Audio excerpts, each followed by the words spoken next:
community newspapers. I'm your host, Alex Tsoukas.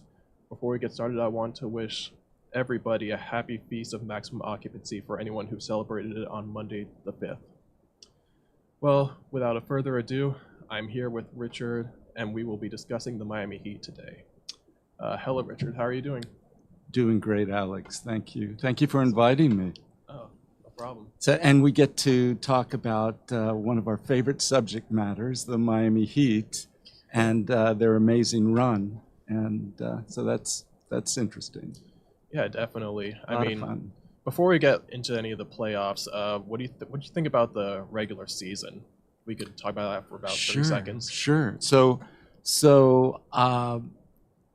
I think a lot of fans literally felt like, gosh, I hope they don't even make the playoffs, because the way they're playing, slightly above 500, it was just like, what's the point? What's the point of making the playoffs, then end up playing either the Milwaukee Bucks or the Boston Celtics, and then going out unceremoniously with maybe 4 straight losses? How wrong could we possibly be? Yeah, it's ridiculous, because I remember a while ago we actually did a practice show. We did a practice show in the back, and this was actually the night after the Heat lost to the Atlanta Hawks for the 7th seed, 116 to 105, I believe. And yeah, both of us were saying maybe they should just lose the game against the Bulls just so we could think about the next season, because if they're 8th place, then we're just gonna get swept by the Bucks anyway. Yeah. It's just amazing. Amazing. I've not witnessed anything like this before. When we were lucky enough to win, not lucky enough, good enough. We had very talented teams, and this team is very talented, but there are some additional things that just make us, I believe, superior to other teams. Yes, definitely. So watching the Bucks series, what was your impression from that? I was stunned. I was stunned that the coaching staff had directed the team to play at a pace and shoot threes like I hadn't been seeing throughout the season. And I just thought, wow, this is amazing. This is going to reverberate through the NBA. When was the last time an 8 seed defeated a number 1 seed? It's incredible. Yeah, I believe it happened in 1999 with the New York Knicks, ironically against the Miami Heat. Yeah, that is ironic. We're not big fans of the Heat, of the Knicks, excuse me. Yeah, Knicks. So, so that is interesting. So, and also the Bucks series brought us definitely one of the best singular playoff performances I've seen from an individual player, when Jimmy Butler had 56, 57. Mm-hmm. And 40 plus points as well in the series. It's fascinating. I was listening to him the other day, and he mentioned, how, people call him Playoff Jimmy or expect him to score a tremendous number of points, and he says he's not a scorer. That's not what he does. He does everything else, and he doesn't consider himself Playoff Jimmy. So it was just kind of interesting to hear, and see what he does. I mean, he's a facilitator, he's a scorer, he drives the lane. I mean, everything that you would hope. Plus, his attitude is it's just wow, just unbelievable. Yeah, very well said. That's really what separates him from other stars. I consider Jimmy to be a star, yeah. Is basically the intangibles, his ability to have a presence on the team like Udonis Haslem, and to actually be able to score. Yeah, it is. It's interesting to. I mean, you see this the the superstars, Giannis and Jokic and LeBron, and all of these players who are, rightfully so, should be considered for MVP. And then you see Jimmy Butler, who's accomplishing things that just allow us to win. And that's all he cares about. And to have somebody who's so focused in that direction, how lucky are we to have a player like that? Yeah, definitely, for sure. But moving on from that, there isn't really too much I had to talk about the Knicks series. It kind of went exactly as I expected it to go. But the Celtics series now, there's a lot to talk about there. Sure, absolutely. Yeah, just, I mean, beating the Celtics in the first place is definitely something that took me by surprise.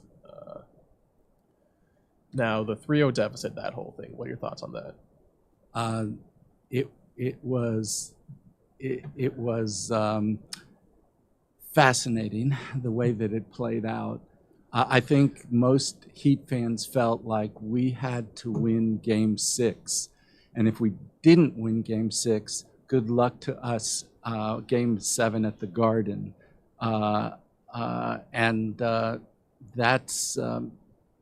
That is just an amazing thing that we could come back from that and beat, I think, our true nemesis in the NBA, the Celtics, not the Knicks, the Celtics. Yeah, no, if I was a betting man at all, that would probably be the worst series to bet on ever. Starting with the fact that the Heat go up 3-0. No one really saw that coming.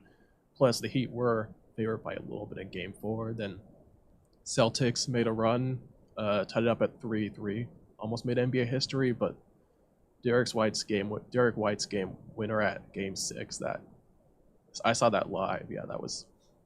Yeah, I didn't want us to wear that tag of being the one team out of 150 Game 7s that were not successful. I just did not want to see Boston win Game 7 and then place some sort of moniker on us. It was truly amazing, especially quarter by quarter. That 7th game was really fascinating because I remember at the end of the half,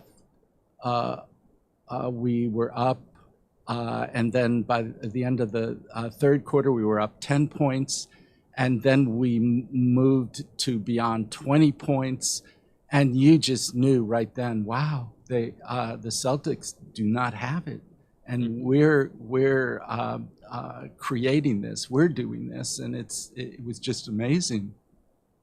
Yeah, definitely. When you think about it more, like Game 5, 6, they kind of have asterisks. Like Game 5, Gabe Vincent, he was out. He scored 29 the previous game. Game 6, well, Derek White's game winner was a bit of an asterisk. Yeah, it certainly was. It certainly teaches you a lesson, which is blocking out.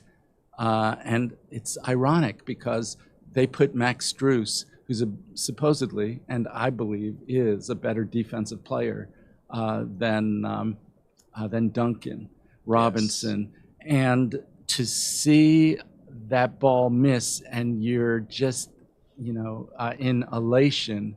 And I actually thought that when White put that ball back up, when he got by Strus, I thought that it was after the light went on, and was really disappointed to see that count. It was stunning, and I think most teams would have ripped the heart out of them. But Butler and the rest of the team and Spo, they just weren't going to let that affect them. They just did their business in Game 7, and it was a wonderful sight. Yeah, most definitely. Again, it's a good thing I'm not a betting man, or that series would have probably made me go broke. That's true. So Now I feel like we should move on to the NBA Finals from this. Sure. Denver and Miami. We'll start with Game 1 and Game 2. What are your interpretations from those two games? The first two games, or the first game was amazing for Jokic to realize what we're up against. A 7-foot player who's so skilled that triple doubles are nothing for him. And I just thought, how do we deal with that? I mean, Bam is a superior defensive center, and he would say that he's undersized, and yet, and the things he did were tremendous. But Jokic is just going to score. He's going to score over virtually anyone, especially those inside mid-range hooks. They're unstoppable and so soft. His touch. How does somebody that big have that kind of touch? It's amazing. Yeah, it's ridiculous. I mean, going back to just the Game 1 topic in general, is that what I've noticed is that Jokic, they kind of tested the playing field out there. There wasn't too much strategy compared to Game 2. There was more of just like a test who these guys are type of thing. And what they've actually found from that is that in Game 2, Jokic may have scored 41 points, but he didn't have as many assists, which means he couldn't dish to anybody open in the three-point line, which definitely affected like the way his teammates touching the ball and everything. But definitely, I mean, I don't know if we actually realized it in the second game, but they decided clearly to get in the passing lanes, to stop Jokic from scoring, from passing, and didn't care if he scored 40 points or not, which he did. But Jamal Murray, for example, a very important player who only really needed to score 20 or 25 points, and they would have won that game. But we didn't let them. And it's funny. I was looking the other day, as a matter of fact, Alex, about how important the three-point shot is in regard to winning this series. And I was looking at their three-point shooters, and they only have 2 or 3. I mean, Jeff Green, Jamal Murray, Jokic, and I was ticking down the list here. You have Martin, you have Duncan Robinson, you have Gabe Vincent, Jimmy Butler, Kevin Love, Lowry, Strus. It just goes on, and they were hitting their threes, which was so unlike the regular season. It's a godsend to see. And I think, what were we, up plus 18 or something like that? So it just blows you away thinking about that. That's our secret weapon, really, along with Spo and the assistants creating a game plan that turned the NBA upside down.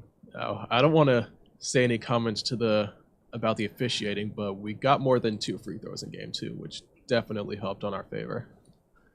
Well said. When was the last time the disparity in free throws, 20-2?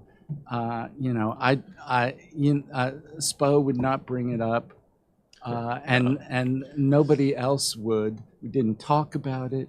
We just handled our business, which I guess was really to be more aggressive, because if you want to shoot free throws, you're just going to have to be aggressive. Spoelstra did not want the fine, though. He did not want the fine from that.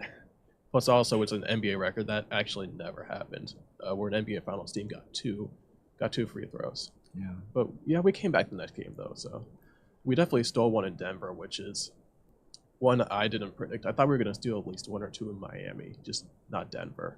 Because fun fact about Denver is that here's a random ESPN fact for everybody. This actually this series set the NBA record for the altitude heights.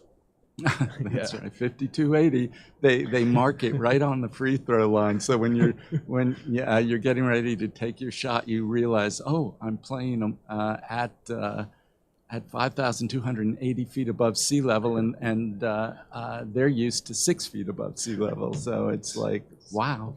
Yeah, the difference Denver 5,280, Miami being at 6. No, I have from personal experience, I've played basketball in Denver before, and astronomical difference. Yeah, just not really so much in the beginning, but like the way you pace yourself, and also the way you breathe in and out. Yeah, I can imagine. I mean, your only advantage is if you're hitting a baseball or a golf ball. I hear that it goes like 5 to 7% further, possibly. But yeah, that's that. But then again, you think, well, these are world-class athletes who are used to running and running and running, and to see that and say, and and they're in their 20s, for goodness sake. So you would say they're not going to let it bother them, and if anybody can deal with it, it's going to be basketball players. We got to make things even, though. We got to cut out the AC in the heat arena. Yeah, I think actually I'm wondering what arena was that conveniently had air conditioning problems, and LeBron was cramping up. That was the San Antonio Spurs. Yeah. They even so cool. LeBron wanted them to redo that game. Yeah, because, well, I mean, I don't even know if that's comparable, because one is something you just can't help in general. The Spurs, the one was human error. Yeah. I mean, what are they going to do? Lower Denver? Yeah. You could just... Well, that's not going to happen. But yeah. So that is interesting. Yeah, most definitely. So I've been hearing about this a lot, but Tyler Hero's return. He officially got ruled out for Game 3, and I don't think he's going to come back in the series. Maybe possibly Game 6, 7. Even he has his own doubts about that, because I don't know if this is official or not, but I heard from a source that he doesn't want to disrupt teammate chemistry. That is a cool thing to say. I think Spo probably thinks about that as well. But also in reality, Hero is left-handed. He hurt his left hand. He's ambidextrous, but that's his strong hand, left side. And I thought I saw something about the fact that the hand is sore and swollen. So what do you do with that? It's a very difficult thing. So, but yeah, no, most definitely, you can definitely respect the fact that he doesn't want to mess with teammate chemistry. But also, I mean, to as a counterpoint is more like, I don't know where the confidence is at there, but I feel like he would actually do great there. He's a 3-point shooter. He's definitely a great 3-point shooter, and he would add.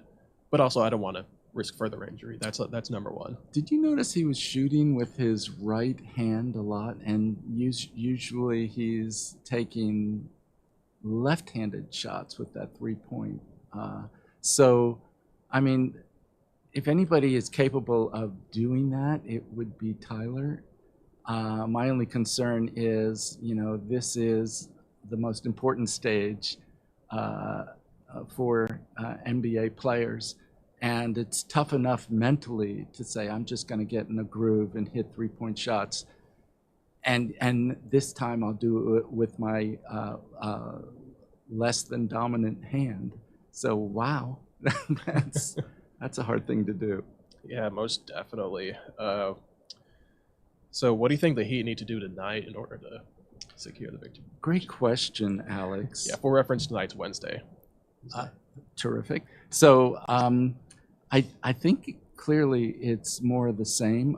You notice that Spo and the assistants used a zone defense a lot, and would switch up and go to man when they felt it would be appropriate, just to mess with Denver. And I thought that was interesting. I think being aggressive is the only way they can play and win, especially against a tall team like Denver. They have to hit their threes, and it seems like everybody's saying, from Spo to the players, just keep shooting, which is great. And I really believe if they do the things that they did in game 2, that they'll be successful. Yes, definitely repeat the strategy in game 2 where you allow Jokic to get the easy buckets in the paint without fouling. Because again, 2 points is 2 points. It's like, I don't remember who it was, but one ESPN analyst expert said that if you have two teams scoring all the time, 2 points, 3 points, 4 points, 6 points, 6 points, 9 points. That's just the difference between the 3-point line nowadays. Yeah. Plus, also, it's interesting fact is that back when LeBron was facing those Kevin Durant Golden State Warrior teams, they did the exact same thing with him. They let LeBron get easy buckets in the paint while not letting his teammates touch the ball as much, so that their game is off. Yeah, great. I'm glad you remembered that. Great thought, Alex. Yeah. Yeah, no, definitely. And also, the two people that are crucial are Jimmy Butler and Bam Adebayo. Now, Bam's been stepping it up. Definitely, Bam's been stepping it up. And this series, he needs to get Jokic out of the paint more, so that he's been shooting more of the mid-range shots. Yeah, if it's hard to like key on one player because you're rooting so much for your teammates to hit their 3 points. But defensively, Adebayo was one of the best defensive centers in the game. And what I enjoy watching when I can is keying on him and seeing all the things that he does. It's amazing. If he blocks out, gets the rebound, he can bring the ball up himself, or he can throw the outlet pass, and he's good at either. So he's just truly. We're so lucky to have somebody with all the gifts that Adebayo has. Most definitely. Now, just like all the other games in the NBA playoffs, the Heat are not favored, as ESPN gives Denver Nuggets a isn't that great? 60% chance at winning. And we thank them. We thank them for that. That's all the ammunition that we need. I mean, we feed off the fact that none of the prognosticators believe that we're going to win. A few seem to be breaking off now from after that second game, and just basically saying, "Wow, the coaching that occurred was just magnificent. You could see it, and the players fed off of that too. They knew that Spo and the assistants put him in a position to put the team in a position to be successful, and they just feed off of that, just like they do when they hit threes. Awesome. Yeah, and most definitely 3-pointers matter tonight. Now I'm going to do something that's like, this isn't really serious. This is more just me like doing a crazy prediction and then watching this later. If the Heat win tonight, they're gonna win 102-90. That's gonna be my final score prediction for the Heat. Now, if Denver wins tonight, it'll be 98-96. I'm gonna see how well that ages. So, okay, that's interesting. I'm glad that you could stick your neck out like that. I don't care if the Heat win by 1 point, and I think Jimmy Butler feels the same way. 1 point or 20 points, it doesn't matter. A win is a win. And so I'm sure you looked at statistics and kind of thought this through. I don't want to go there because I'm too nervous. All I want is to have a chance to score more points than they do, and that's it. Yeah, but on the tiny chance that the Heat actually like went like that, then it's like, wow, yeah, he got that. Yes. Yeah, he's genius. Yeah, but the 99% chance that doesn't happen, it's like, whatever. That's a bold prediction. Yeah, that is a bold prediction. I look forward to seeing if that. I'm hoping you're good with your first prediction. Yes. That would be great. Yes, I said the Heat first for a reason. Yeah. Now, who do you have winning this series realistically? Wow. I wish you didn't put realistic, because nothing the Heat has done through this playoffs series, beating teams supposedly much better than they were. It's wow.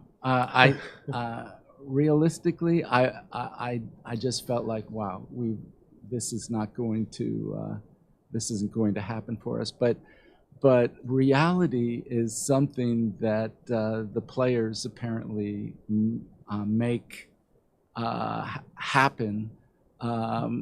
They live in the moment. They don't think about oh, they're supposed to beat us. They're bigger than us. They're young.